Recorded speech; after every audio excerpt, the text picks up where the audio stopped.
বাড়ির উঠানে বসে নারীরা ব্যস্ত হোগলা পাতার পণ্য তৈরিতে। এক এক ফ্রেমে তৈরি হচ্ছে এক এক রকম পণ্য। নীলফামারী সদর উপজেলার খোকসাবাড়ি, গোড়গ্রাম ও লক্ষ্মীচাপ ইউনিয়নের অর্ধশতাধিক গ্রামে এভাবেই স্থানীয় নারীরা তৈরি করছেন হস্তশিল্প। এছাড়াও এসব এলাকায় গড়ে উঠেছে ছোট ও মাঝারি কয়েকটি হস্তশিল্প কারখানা।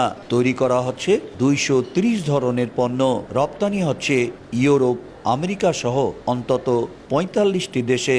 কারিগররা জানান, পরিবারের কাজের পাশাপাশি এসব পণ্য তৈরি করে এখন স্বাবলম্বী তারা।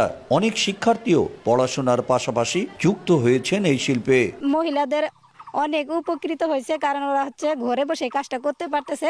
হোগলার কাজ করার মাধ্যমে আমাদের আর পরিবারের কাছ থেকে টাকা চাইতে হয় না। আমাদের লেখাপড়ার খরচ আমরা নিজেই চালাই।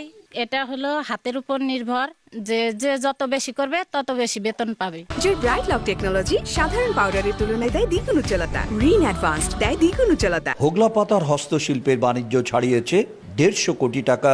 আগামীতে আরও সম্প্রসারণে আশাবাদী উদ্যোক্তারা। এক্ষেত্রে তাদের যদি কোনো ধরনের হেল্প, ট্রেনিং বা অন্য কিছু লেগে থাকে, সেক্ষেত্রে তারা যদি আমাদের বিসিক জেলা কার্যালয়ে আসে, আমরা তাদের সর্বোত্তম সহযোগিতা করব। তাদের দক্ষতা বৃদ্ধিতে প্রশিক্ষণ ও সার্বিক সহযোগিতার আশ্বাস স্থানীয় প্রশাসনের। আমরা প্রয়োজনে আসলে দক্ষতা উন্নয়ন কর্তৃপক্ষের সাহায্য নিয়ে তাদের এই বিশেষ প্রশিক্ষণের ব্যবস্থাটি করতে পারি। খোকসাবাড়ি, গোড়গ্রাম ও লক্ষ্মীচাপ ইউনিয়নে গড়ে উঠেছে অন্তত 6টি হস্তশিল্প কারখানা। এসব কারখানায় কাজ করেন অন্তত 4000 নারী। শাকির হোসেন বাদল, সময় সংবাদ, নীলফামারী।